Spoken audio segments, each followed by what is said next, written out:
The research is pretty clear. Feedback does not always help, but there are scenarios where it is helping perfectly.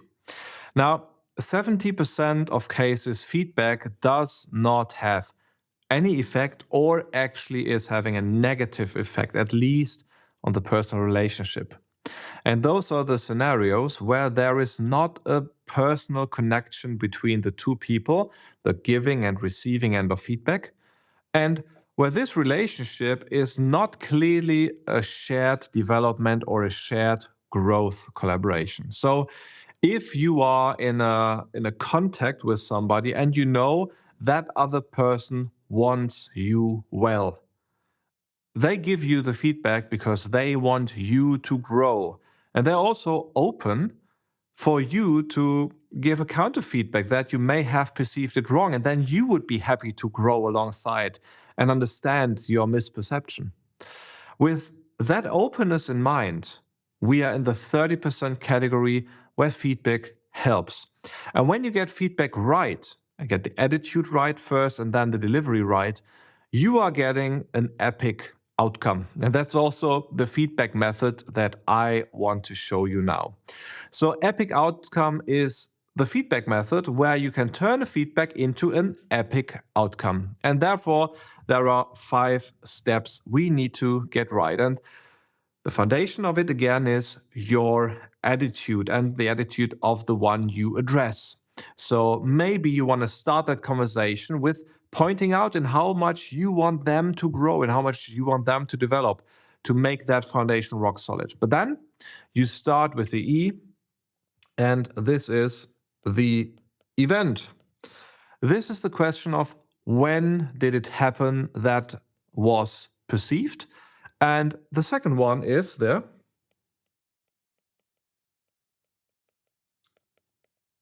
perception. So event is the question of when did it happen?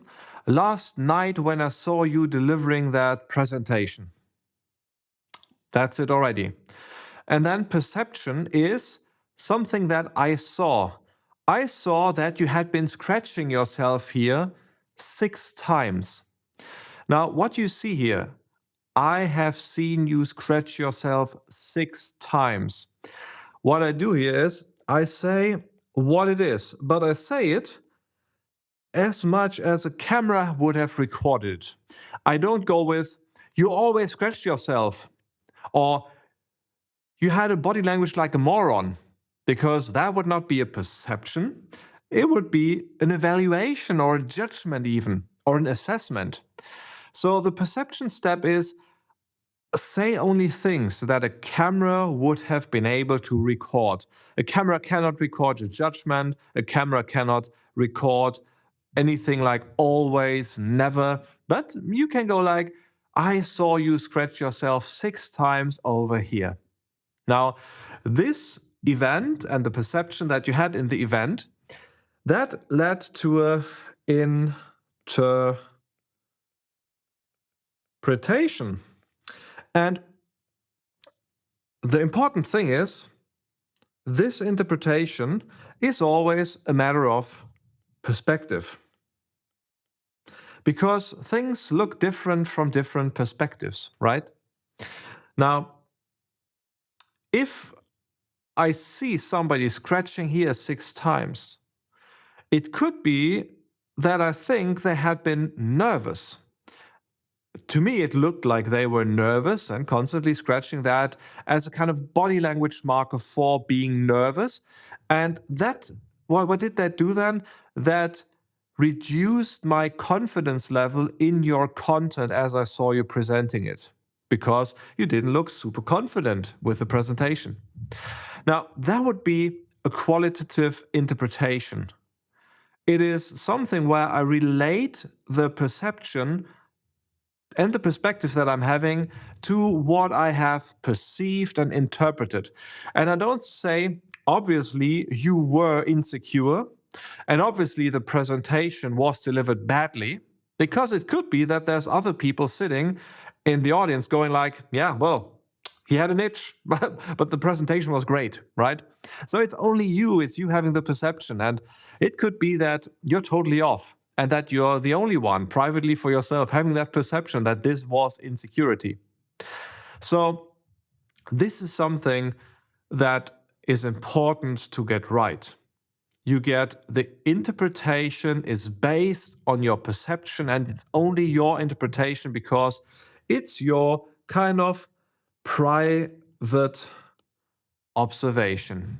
And you can observe things differently. You can have different opinions. And then we might discuss, how did somebody else see it? Do we need to verify whether that interpretation is right? Or is it just an information that is relevant there? Now, I once had a keynote where I was actually scratching myself a few times on the leg. And later that evening, there was somebody approaching me going, well, that keynote was great, but that scratching there was annoying me. And then I went like, interesting, thanks for the feedback. Later on, I checked in with a few other people. They went like, which scratching? And in that conversation, I said, how come that it was disturbing you? And it reminded him of actually an illness he had a few weeks before, where he always needed to scratch himself. So that was kind of a mental association that he was doing, where he was thrown back to that perception, that memory, and that created that interpretation of not being nice and not feeling well for him. But that was his or her personal, private thing, right? So then we take time for the check-in. So this is actually the question asking, for example, is it right? So this is asking, how did you perceive that? Question mark. How did you perceive that? So this is where I ask the receiver of the feedback, how did you see that? What was going on in your interpretation? What did you see? And did you see that? And what was going wrong? And sometimes you feel, if you're giving wrong feedback, sometimes you feel that there a correction is being made.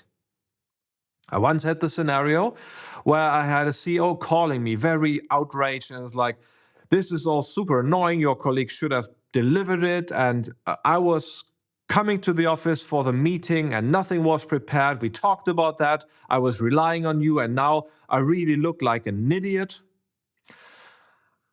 Well, he didn't give me the chance to do the check-in. And also I needed to ask a few questions like, okay, what did you perceive? Yeah, well, I didn't get the work that you promised to do or that your employee promised to do. He said, okay. And your interpretation is that we didn't do it. And you see, it's an interpretation, right? The fact that he didn't perceive it is not the fact that we didn't do it. There's a difference. And mixing those differences up is unprecise communication, and that makes things going wrong. Because what happened?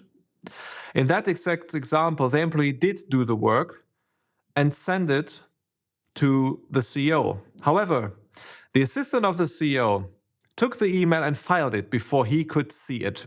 So we had perfectly delivered it. My employee hadn't done anything wrong. But still, the interpretation was we didn't do the work. And just the check-in that I also then forced to do is something where this came out. So this is the rule if you're on the receiving end of feedback and you're seeing that you're receiving feedback that is not given well. What you do is you ask, what event is this about? So when was that, the observation? And then you ask, what exactly did you see? What was the observation? And the CEO then said, well, I was checking my emails and I didn't see the delivery that should have come from your employee. Okay, and your interpretation? Well, you didn't do the work. Okay, interesting. So from there on, I have now a clear picture, and it's very different to what the fuck, why did you do that? I was relying on you, how could you? We are now on a content level. And then the content level, I can now double check in our CRM system, did I send the email? Did the colleague send an email? What is going on? And I saw the email being sent. And this is what happened in the check-in. In the check-in, I went like, okay, let me double check. I'm looking here now. I see the employee sent you an email, and this is this date. And then he was searching his Outlook, and oops, there was the email.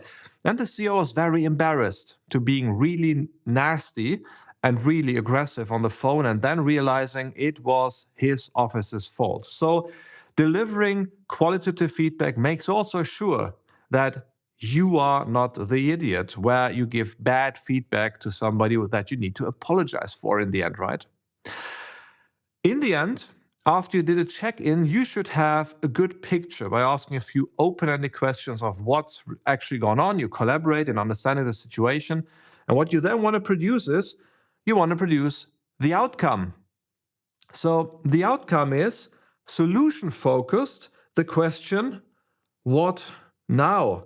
And even with the client who was complaining that we didn't deliver, I asked, okay, now that you hadn't had it with the presentation, what are the next steps and what would need to happen now in order to fix it anyways? Because, well, shit happens, but let's fix it. So you move out of the problem perception into the solution perception. You can also suggest things. And if you are giving feedback as the manager, you can voice expectations. And if you're doing that as a colleague and you're asking the other colleagues to live by the values, for example, you can also voice a precise expectation, something like, well, I really would love to see that we work more in alignment of our values in order to get better as an organization. So what could we do in order to get that right? So that was the learning impulse on how to deliver feedback with the EPIC outcome method, and also receiving feedback. So even if you're in the receiving end, try to ask questions about what is the event, what is the perception, what's the interpretation, and then discuss it in the check-in so that you get epic outcomes in terms of real learning opportunities the moment there's a need for feedback.